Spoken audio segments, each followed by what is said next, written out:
Hi, it's Reverend Dr. Nadine Rosechild-Sullivan, and it is Sunday, November 22nd, 2020. And I want to come to you tonight with a word of encouragement. I hope my sound is good. Wasn't so good last week, but we're coming up in a few days on Thanksgiving. And so it's the Sunday before Thursday that is Thanksgiving, and just wanting to take a moment, I would like us to settle into this space. In this space, I want to talk about where we're at right now and how we move forward. So we have been through some very traumatic years, and we are in the midst of a very traumatic time in this particularly traumatic year. And in this year that is so traumatic, when so much is going on around us, when so much is there for us in regard to life and disease and chaos all around us, I want to just take a moment and let us, you and me, settle into seeing the future. So we've come through the election. There's arguments about the election going on, but we are on the other side, and we are opening into a new day. I want to read for a moment from my book, Turn Your Life Around. Subtitle, Expand Your Use of the Secret and Manifest Intentionally in Every Area of Your Life. And there are three key principles to manifesting for those of us for whom this is possibly part of our spiritual or religious ideology / theology. There are three key principles in manifesting anything as human beings. I actually don't like to think of it as the law of attraction. Attraction is much too passive. Attraction is, I'm sitting here, I'm hoping, I'm wishing, I'm a magnet and stuff comes to me. And then something comes to me I didn't like, and it's like, why did that thing come to me? No, it's more, in my estimation, the law of determination. We determine what it is that we desire and that we will have and that we will create in our lives. If you think of this world, if you think of this life, it's fraught with difficulties. We've all got trauma in our childhoods. We've all got trauma in our adolescence. We've got traumas in our young adulthood. We've got traumas in our middle and later adulthoods. There's always stuff going on. Human beings are a problematic species, and they often let us down. Those we love and need most, without even necessarily nefarious intent, without meaning to, often let us down. And then there's our political system, and all the hopes and the dreams and the ideologies we believe and are taught and are fed about it, and our desires for it, and all it could be and all it should be and all it hasn't been, but all it maybe was for 10 minutes here or there, and what we'd like it to be going forward, and what we want to leave to our heirs, what our ancestors fought for, what our descendants need and deserve. And in all of this, what do you determine? What do you decide to do with your life? I've come to think of life as a kind of gymnasium, as a place where you go and you exercise. And you do things with your will, with your intent, with your desire. A place where you go and you create. And so the three principles behind any sort of manifestation are first to decide what you want. You have to choose. There's a big universe, there's a big world, there's lots of opportunities. You can be who you want to be, you can pursue what you want to pursue, you can study, learn, grow, take on what you want to take on. Almost all of us have the capacity to determine something we desire and seek it and go after it. And I don't mean like picking I want Joe, right? I mean picking like, I'd like a partner, or picking I'd like to be a veterinarian, or whatever it is, like choosing something and going after that something. And we have to desire. And oftentimes, many of us have been stopped at the very point in which we spiritually say, well, like whatever God wants, or whatever the universe, or everything, everything happens for a reason, so whatever comes my way. And then we're just like tossed about on the sea with every wind of change, tossed about on our own emotions, tossed about on every circumstance and situation, never having decided what it is we want in our lives. Determination matters. Deciding matters. It's the first step. The second step, from a spiritual perspective, for anyone who believes in any sort of manifesting, secret, determination, whatever, any sort of something, is to kind of go into ourselves and create.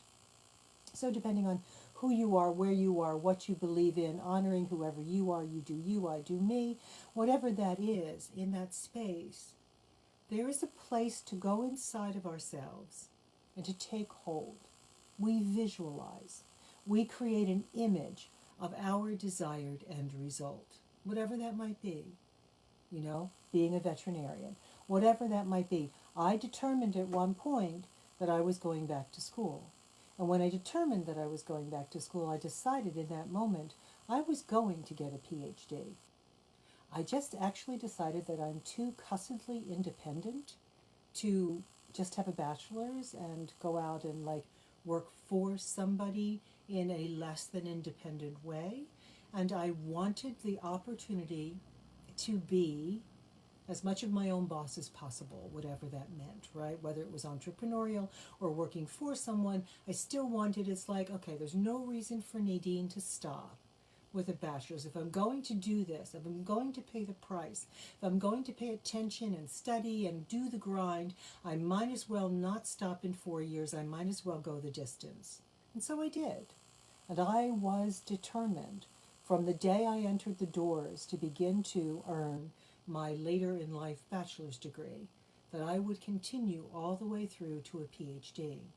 And believe me, there were moments, there were spaces, life happens, things come up, different mentors aren't really mentors, there are advisors who don't advise, there are hurdles along the path. But I was determined I was going to succeed. Nothing was going to stand in my way. No up, no down, no relationship, no child, nothing was going to,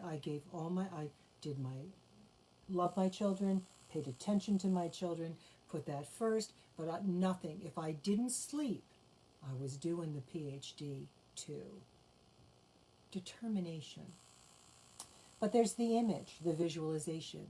In that case, it was the visualization of the moment when your dissertation chair puts the hood over your head, or the moment in the conference room when you're, on a hearing for your dissertation and you're defending your dissertation in this sort of hearing-like space, and they send you out and debate, call you back in and say, congratulations, doctor.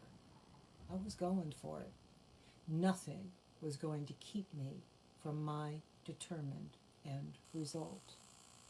Determination and visualization. But there's a third component. There's what do we do between when we decide, lock in on what we want, to visualize and create this thing, whether we're believing we receive it from God, from a deity, from source, the universe, whatever that is to you, whether we're, asking, petitioning, and then receiving and taking, Jesus, the words of Jesus in the New Testament, or, if you have faith as a mustard seed, and you speak to the mountain, and you command it to be moved into the sea, it will obey you.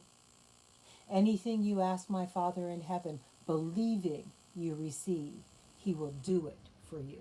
So whatever that is for you, however you frame that, whatever religion or non-religion or spiritual or non-spiritual perspective you frame that in, there's a creation moment. There's a going into spirit or a going into yourself and a seeing your desired end result accomplished. What does it look like? What does it look like to be who you want to be? What does it look like to have what you want to have? What does it look like to contribute what you desire to contribute? See it. But there's a third step. And that third step is what we do between when we create it in ourselves or in our spirit and when it shows up in the natural realm. In regard to a PhD, there were 4 years undergrad and there were 5 years of graduate school. What do you do in that stretching window of time that it takes to simply do, right? There's gaining your credentials. There's gaining the knowledge base. If I wanted to be, I'm not a veterinarian. I don't have the knowledge base.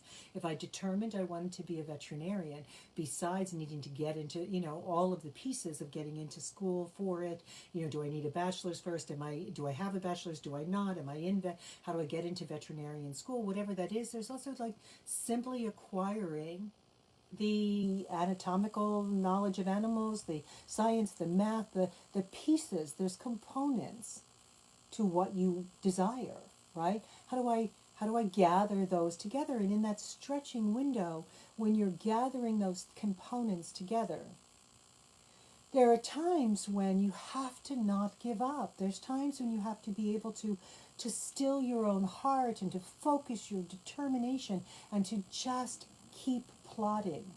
In many ways, earning a PhD felt like, and doing a dissertation felt like climbing, like pushing a large rock up an enormous mountain. And it was just continuous effort for 9 years. If we separate the bachelor's from the graduate, there was still this enormous rock to be pressed up the mountain.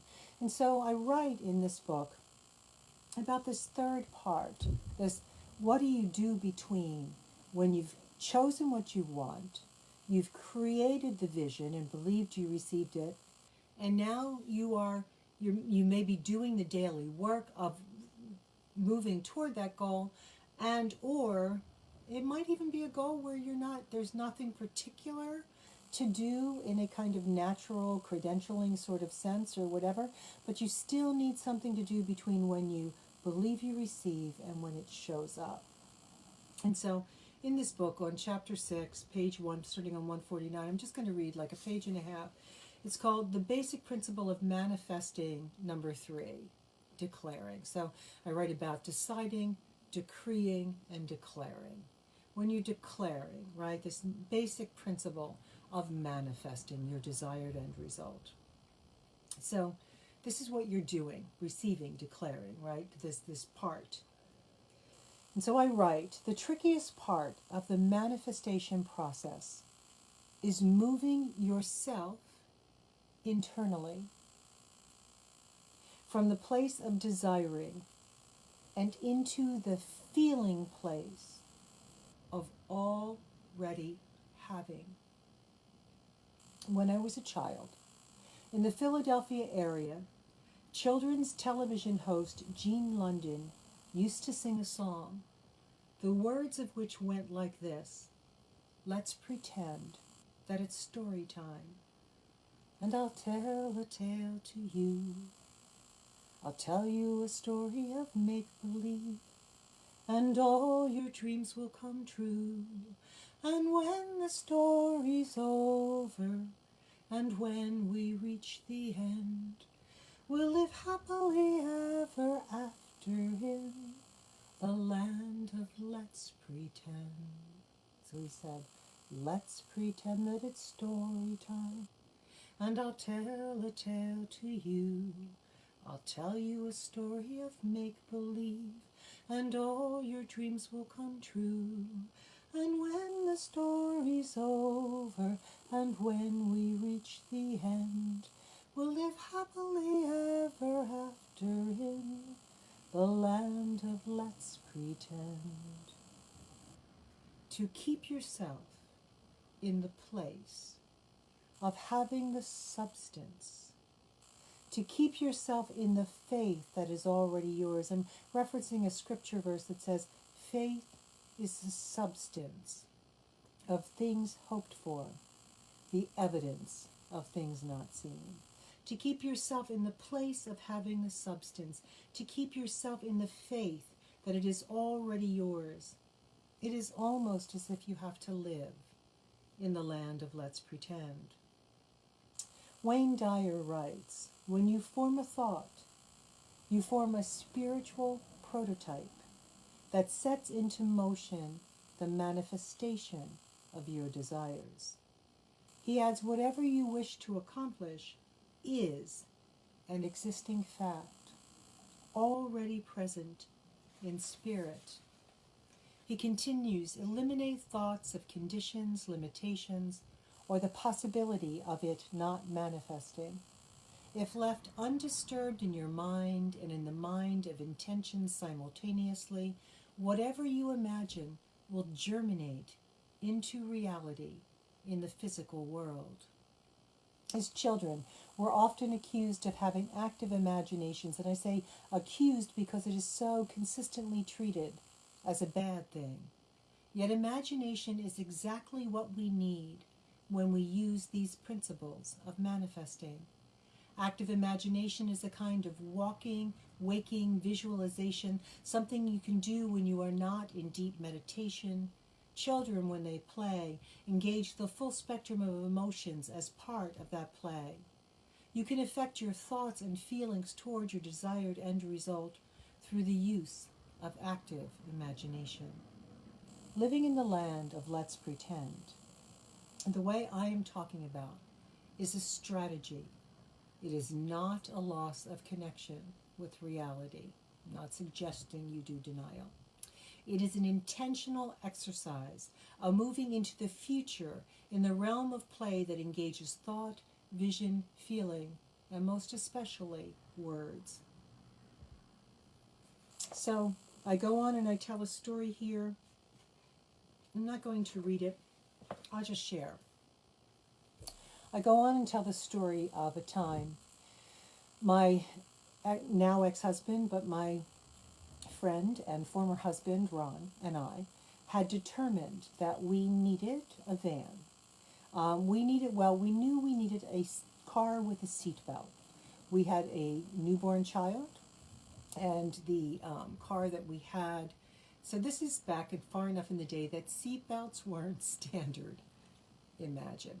Seatbelts weren't standard. They hadn't been standard in cars. We were buying older used cars, and so they were in the new cars, but we weren't financially positioned like that. So we were buying older used cars, and we needed a car that had a seatbelt. So we left the hospital with our baby in an infant carrier, which was something they had already begun to say, okay, you can't leave the hospital unless you've got this, appropriate infant carrier, and it's such and such, when they get this big, you got to move them to the other one. And so, we were all set up for that, but the problem was there was no ability to strap this infant carrier down in the car in which we left the hospital in. And so, there were other things wrong with the car, like the heater didn't work. There was stuff going on. It was a Volkswagen Bug, and it just wasn't working in so many ways. And so there's a moment when he and I and the child, she's in the back seat, and she's, duly strapped into her carrier, and we're going around a ramp on the Pennsylvania Turnpike, making one of those curves,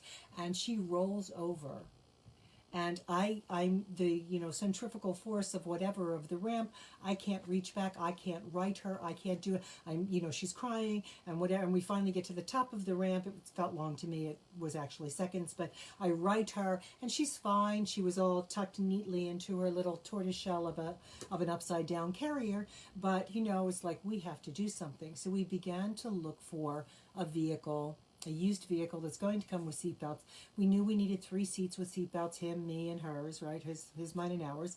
And so we need that. And we are looking, and we had a van before. We had gone on our honeymoon in a van. We just, there was a lot of history with vans. Vans were kind of cool, so we decided we wanted a van, and it needed to be good on gas, and it needed to have low mileage, and, there were just certain things that we needed in this van, and it needed to be in our price range, and we had this really limited price range. So we're out there, and we're looking, and we're looking, and we're looking, and we finally think we found this van, and we go. This guy says, yeah, we go see it. We call the next morning. We're going to come get the van. The guy's like, okay, come on down. We're going. This is before cell phones. We get get in our Volkswagen, and we go down with our insufficiently strapped down baby, and we go to buy the van. And when we arrive at the location, somewhere in Philadelphia, and we've got cash in hand, the man says, "I'm sorry. After I said yes to you, I didn't know my wife had said yes to somebody else first. He showed up with the cash. She gave him the keys and the title and the van, and it's gone." And we got back into our vehicle, our insufficient, broken, heatered Volkswagen Bug, and we were just like, this is the moment when most people lose whatever it is, when they say to themselves out loud, in their heart, in their minds, to the air, to the world, to the universe, when they just go, I'm going to curse, they go, this shit doesn't work. And we got back in that Volkswagen, and we both audibly sighed, you know, and we had, I don't know, whatever I said in the book, we had something in the realm of less than $2,000, and so we get back in, and we just like, we sigh, and we're like, and we look at each other, and this was the moment. This is the moment of let's pretend. This is the moment when it doesn't look like it's working. And he said, and he took his 6'3" shoulders and arms, and he stretched, and he sort of shoved me into that far window gently, and he said, "Boy, this van is roomy." And I went, pushed him back because he's crushing me, and I'm like, yeah, this van is roomy. And crestfallen. Our emotions are not where they belong, right? We're not feeling what we were believing we received. But our mouths, we're keeping the words of our mouth. And we drive back home. And we do whatever, and we get back, and we're looking, and we're shopping, and we're doing, you know, and like we're looking at the, you know, at the one ads or whatever, and, you know, and doing whatever. And we go down to visit his family. And we walk in, you know, and his father's saying whatever, you know, like some sort of stuff about, you know, maybe you should go to a junkyard. And I'm thinking, I do not want a junkyard van, you know. I'm a young mother with a young baby. I don't want a junkyard van. A junkyard? What's a junkyard van? I don't even know a junkyard van. All right.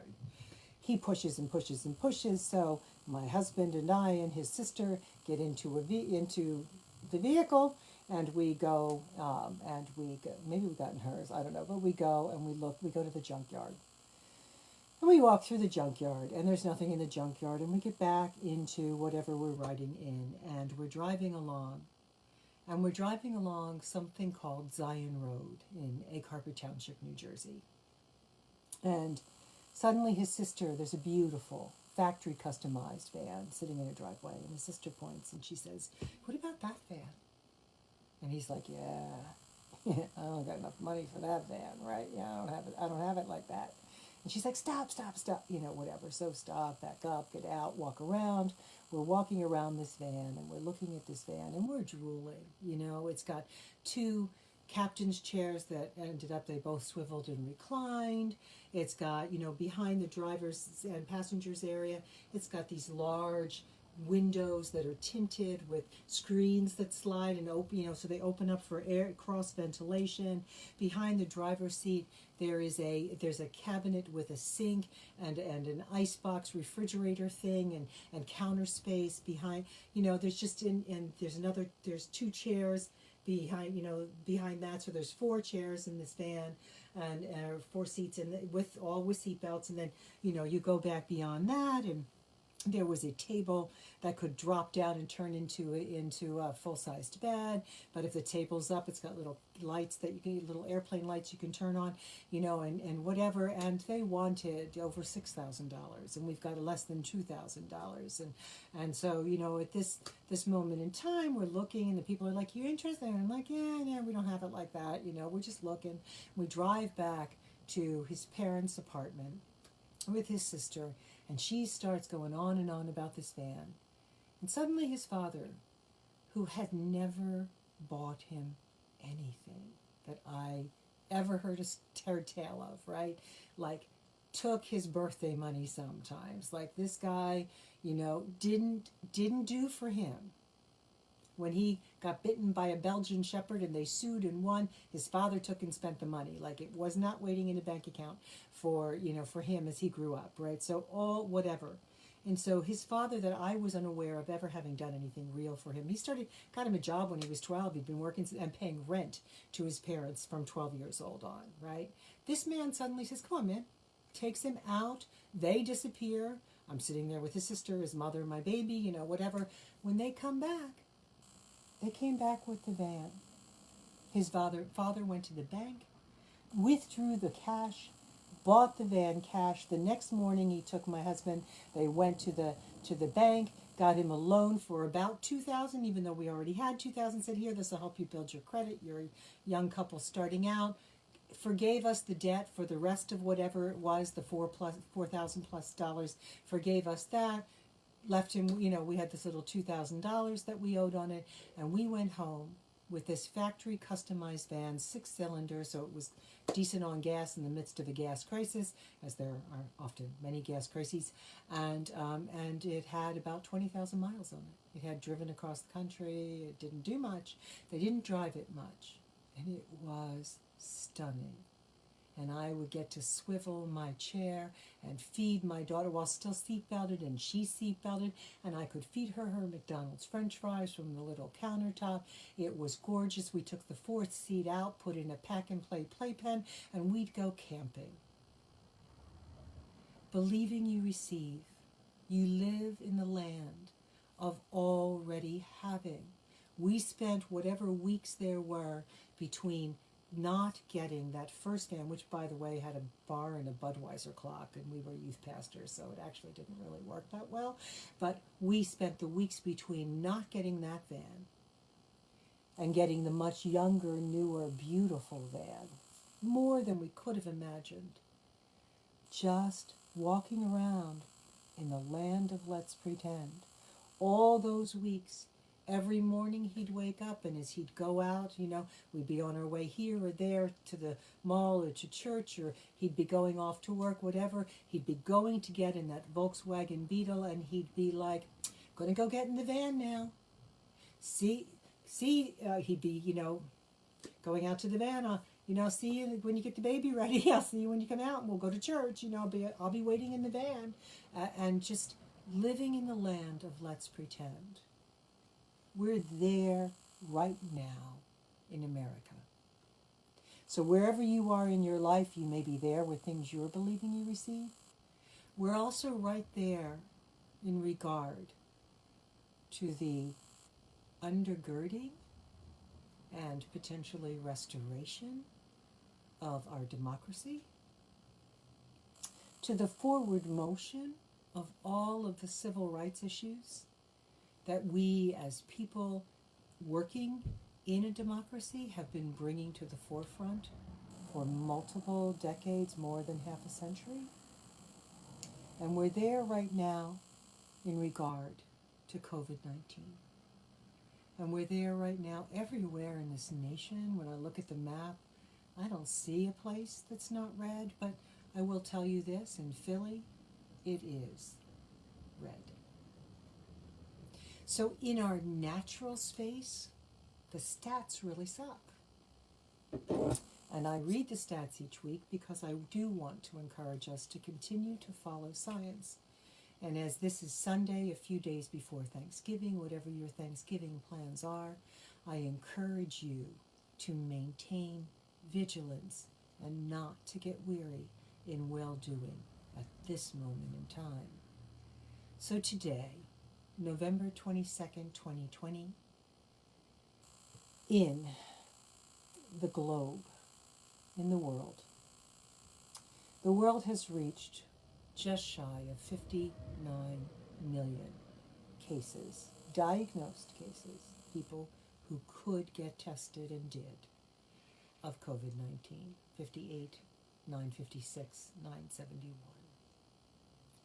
Deaths around the planet of our fellow human beings, each of whom had a life that mattered as much as yours and mine.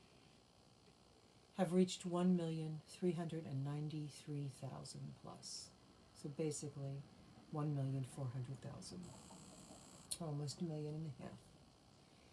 That is an increase of almost 70,000 deaths this week, and of more than 4 million cases this week. In the United States, we are up 176,000 cases daily, on average. We're up 1,231,920 million cases this week. Divided by 7 gives us an average of almost 176,000. Our cases are at 12.5 million, 12,580,000. Our deaths in the United States have averaged 1,557 a day. Some days, each day gets higher, right? So it was lower at the beginning of the week, about 2,000 cases a day, more recently, at the end of this week. And that is 262,681 deaths that we have reached in the United States, which was an increase of almost 11,000 this week. And as I said, like 1556 a day, 1557 a day. Do not get weary in well-doing. I will be eating Thanksgiving dinner in my pod, so to speak, with the handful of individuals that I have been seeing in person since March, which includes my daughters and grandsons. Daughters and grandsons. 2 daughters, 2 grandsons, and a daughter's boyfriend are people that I have seen with relative frequency across the pandemic. They are individuals who are careful, who do their best to be masked. Unfortunately, both of my daughters are having to work out in the world, but they are both very vigilant with their masks and their hand washing and doing the best they can. My one daughter's boyfriend works from home. My grandsons were home from school. My daughter needs me to babysit. I was not seeing them until such time as she needed that again, but so I didn't see them much for a number of months, but then she needs me in order to be able to work. If we don't work, we don't eat. We do live in a capitalist society, and there are some very real economic realities for you and for me, for all of us, and so I go and I stay, but I wear a mask every time I come out of the room that's mine, every time that I get off of a Zoom call. I teach my classes from a bedroom at her house 3 of the 4 days a week, and I wear a mask to just go to the bathroom or to go to the kitchen. If I stay out in the main spaces, I wear a mask, and they must wear a mask if I'm staying out. And whenever there has been a meal kind of situation, I'm a good 35 feet away at the far end of the living room, while they're at the far end of the dining room, around a corner and around the bend, and we do our best to put our masks back on at any point that we get closer than that. And I will do that again for Thanksgiving, and believe that I receive that all the vigilance we can apply to this will be sufficient. But be doing the best. Your best, whatever it is. Don't believe anyone who says this is not a big deal. Of my almost 200 students this term, a good almost 40 of them have at some level indicated to me, either by the school emailing me about their status, or about them indicating to me what they were feeling or going through. There's been a great number of them that have indicated to me a COVID positive or a potentially COVID positive situation this term. Those aren't my summer and spring students. I had a couple of those, but it has certainly increased. And so I am saying to you, as someone who is not only a spiritual person who believes in manifesting, but who is also a social scientist and who believes in science. I am a theocratic evolutionist. In that space, I am saying to you that while I do believe there is a deity and an afterlife, and I believe I can manifest, and all sorts of things that some people might find a bit too much, whatever that is, I also firmly believe in the science. Do what the virologists say. The human race has been through pandemics before. The human race as a whole will weather this pandemic, but I would like for you and yours and me and mine to weather it as well. And a good portion of that is in our hands. And it's in our hands at two levels. It's in our hands in a natural sense by washing them, by using sanitizer and having it available where you're going for Thanksgiving, by not traveling, by Zooming with the people who are outside of our bubble and only being in person with the people in our bubble, by being aware of what we're doing. It is spread by breath. Remember, it's aerosolized. It's not just droplets. It is not, it goes only 6 feet and it's heavy and it drops to the ground. It carries on our breathing out 30 feet beyond us and lingers in the air 20 and more minutes, especially inside, but even outside. If you're going by me unmasked as you jog or walk or ride your bike or do whatever, if I have to cross through your airstream, you have not been kind. The people around you, if you may not know you're asymptomatic. You may not know. And so I always do my best. Twice I've gone outside and went, oops, where's my mask? Turn around and go back in and get it, right? Oops, there's one in the car. Get it quick. It's not fair to put our airstream out there for anyone else, because none of us knows if we've potentially been exposed through some means. There's also the fomite thing. It's like objects, somebody could have the virus, they could cough and sneeze, you could, buy the thing or pick up the thing or touch the thing or touch the doorknob or whatever, the light switch, and therefore end up with it. And then, my daddy as a physician, as a child, was telling, if you touch the elevator button or the doorknob, and then that person had a cold and they touched it first, and you didn't know it, and then you touched it, and then you touched your nose or your face, now you've got their cold, right? Simple, simple science. Fomites, touch, wash, sanitize.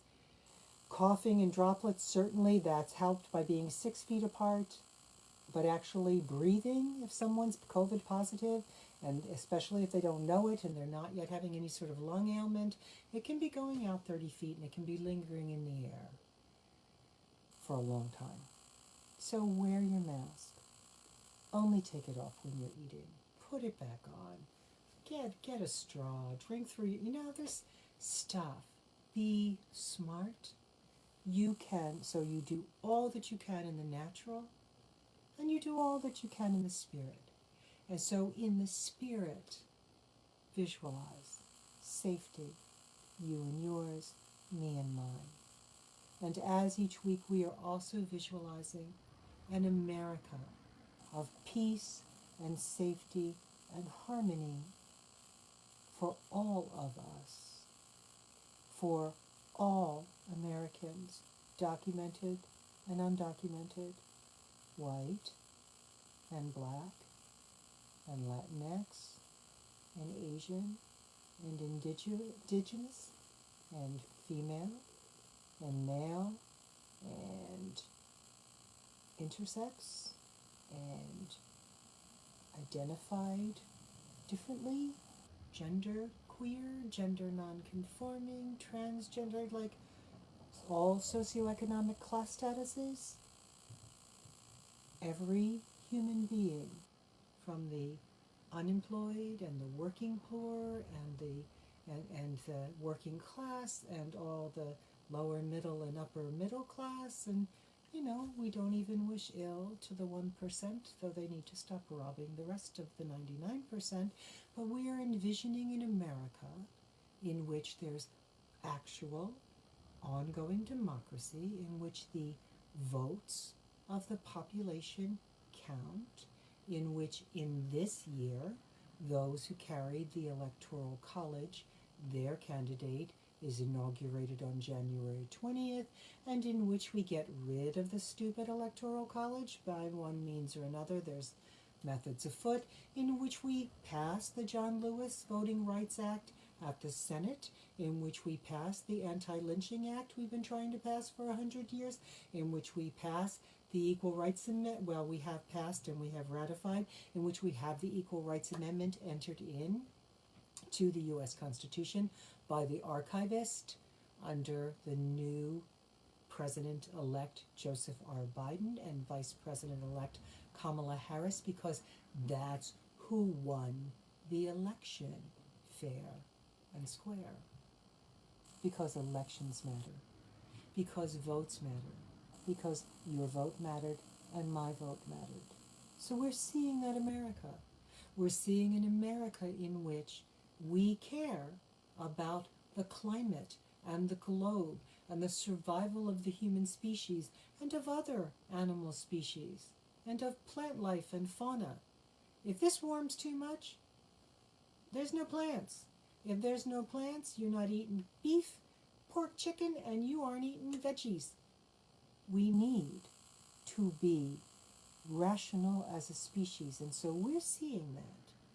We are about to go again and envision two main things: your safety and well-being in mind, and the end of this pandemic.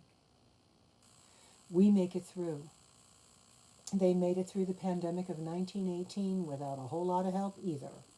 Unfortunately, we thought we'd have more going on now, but whatever it is, it took about 1.5 years, 2 years, something, we will make it through. We believe we receive an actual, safe, effective vaccine that is readily available in the doses it takes to help us and the globe. All human lives. All human beings. And we are visualizing that the democracy, not just that George Washington and Thomas Jefferson envisioned, but that your grandparents and great-grandparents and mine envisioned, the one in which there is liberty and justice for all, from the immigrant child to the person on death row. Actual, honest justice. When the Bible talks about justice, it is not talking about punishment and retribution. It says, do justice, judgment, and righteousness. There's a scripture verse. I like fasting. Haven't done it enough lately, but I like fasting. I like fasting as a spiritual practice. I like intermittent fasting as a health strategy. But there's a verse where God is quoted as saying in the book of Isaiah, "What is the fast that I require? Is it not to do justice and judgment? Is it not to honor the widow and the orphan? Is it not to take care of the stranger among you?" When the Bible talks about justice, it's talking about us treating each other right. So let's go there now. We're going into the space of envisioning, but between now and then, we're speaking the words of our mouth going, wow, this van is spacious. This van is so roomy. This country is so just. This country is so democratic. This country is so sold out to to the best ideals of all of its founding documents and all of our ancestors. And it gives to our descendants, to our children's children's children's children, the best, most equitable possible future, with an environment where they have air to breathe, clean air, free of pandemics, because they let the Amazon forests grow back and such, and clean soil, and clean water, and where we found some better means to power our lovely devices that we all adore. The one I'm talking to you on. Let's go there now. Just beginning to allow yourself to picture yourself in the midst of a circle of light. It is like a beam coming down on an actor on a platform on a stage. And this light beam encircles you. It comes down from the divine. If you believe in something, it comes down, wraps itself around you, and you are encased in this beam of light, and it is a protective force field, and no harm can come through, no harm can penetrate this light to engage you. See that in this light beam, there with you are your loved ones, those you need and love most, your significant other, partner, wife, husband, your children, grandchildren, great-grandchildren, your parents, grandparents, great-grandparents, cousins, aunts, uncles, sisters, brothers, all whomever there is, your friends, the people that make up your immediate family. See them in this beam of light with you, wrapped, protected, like being on the Starship Enterprise with force fields that cannot be harmed, cannot be invaded, that any enemy force, their weapons bounce off. You are all inside this protective shield. Into this shield. In your mind's eye, bring also your most important friends, other extended family, co-workers, employers, everyone you need, care about, know. Bring them in. Just notice breathing. And imagine as you breathe, you're drawing that light of protection into your very cells, into your body, your organs. It's permeating your lungs, your heart, moving down into your central systems, your nervous system and your digestive system, and just filling your mind with peace and determination and focus. You are determined, you and yours. You will make it through this. You will do your best. You will do all you can. You will not need a hospital. As the hospitals overflow, you will not be careless and cause nurses and doctors to need to work harder or end up in a cot in some tent somewhere. You instead determine to do your best in the natural and the spirit. And as you breathe in peace, you release all the tension and you allow yourself to see the other side. You're moving with me now through the months ahead, through the rest of November, in your mind's eye through December and January, through the inauguration and the establishment of the duly elected vice president and president, just seeing, turning the circle, turning the months, seeing the pandemic response team and full response, see January, February, March, April, see the scientists, just see miracles beyond what you can imagine, like that van that was so much more than that beat-up old thing with the Budweiser clock, that beautiful factory customized van with 2,000 miles. Just see more than you can hope or dream for. As we round into spring, into March and April, into whatever holidays you celebrate then. For me, Easter, into May and June, July, August. Just see as the cycle of this year, as the wheel of this year turns, and all the solstices and equinoxes, as all the events of this year turn, See, as we come back to September, October, and November 2021, that we're past this, that it's over, that we have good quality leadership, that all of our leadership is that which is not corrupt.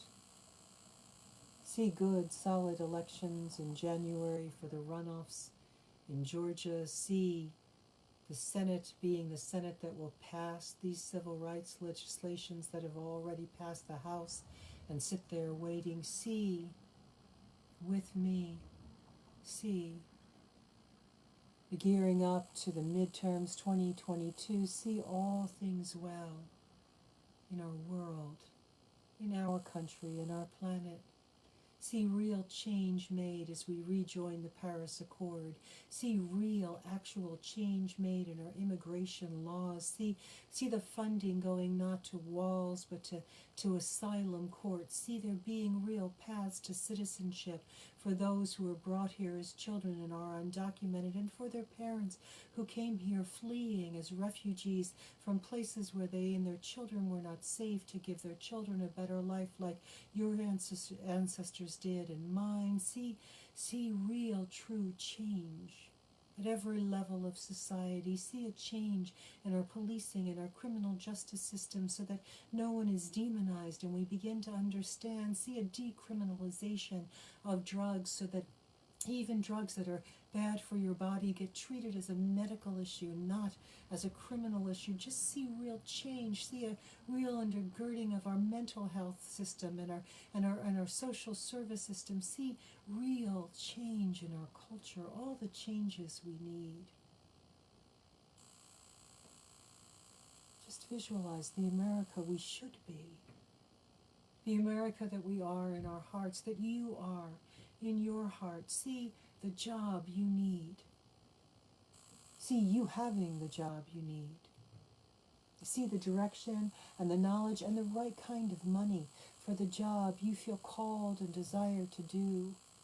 See promotion for yourself. See forward motion. See the ability to recover from whatever economic harms this pandemic has caused. See our fellow Americans who are unemployed and who are losing their apartments and their houses. See a path back, a restoration. See the services they need now. See help for the children, the parents and the children that were cast out when, frankly, one party in our system fought against there being a restoration, a continuation of the extra money in unemployment or a rent and mortgage moratorium. The landlords would be okay with a mortgage moratorium. Just see a shift to a kind of capitalism that is moral, ethical, that is not simply reduce cost at all costs, increase profit at all costs. Just see that shift, that change. See that you and yours and me and mine have access to health care like we would if we were Canadians or Europeans. Real health care access. Sure, choice for those who have some sort of plan that's better, but real choice for every American, everyone in America. See an end to hate. You know, the sign outside that says love conquers hate, the signs all over the neighborhoods that say, we believe, love is love, we believe Black Lives Matter, we believe women's rights are human rights, we believe same-sex couples have the right to marry, to partner legally, to be respected. Just trans lives matter. Just see the America that is the best of all of us. You know, the nurses almost went on strike in Philadelphia, but there are no nurses to replace them. Take a moment and visualize safety. for every nurse and physician, and every tier of that kind of system of nursing and being a physician, physician's assistants and nurse practitioners and licensed practical nurses and nurses' aides. See, every person in those settings, in those hospital settings, orderlies and maintenance workers, see them all safe, protected, given all the personal protective equipment each and every one needs as we weather this winter, and see all of us coming around, coming out on the other side, see a path forward to a new and better normal where America lives up to her creeds. So at this moment, I ask you to visualize that even as the angel of death passed over the Israelites when the blood of the Lamb was on their doorpost, however you envision spirituality, envision the pandemic passing over you and yours and me and mine, and on the other side we are all able to emerge like Noah from the ark, back out into the space outside, out of quarantine, maybe wearing a mask every flu season so as not to get sick with the stupid flu, but moving forward back into a world where there are concerts and sporting events, where we can go to our children's recitals, where our children can go to in-person school really, truly safely without endangering grandma's life. Just visualize that America again. And it's an America in which there is racial justice and sexual justice, equity, and inclusion for every single human individual, no matter how you or I are embodied. You and yours, me and mine, safely on the other side. See it, and all week long, speak it. Speak hope. Speak your vision of a proper governmental response to all these issues facing us. See there being food for the billions of people around the earth who are beginning to face and will continue to face famine because of this pandemic. Allow your empathy to extend out to every human being, because whatever else is true about you and yours and me and mine, we all feel, we all experience what it is to be human. Have a wonderful and happy Thanksgiving.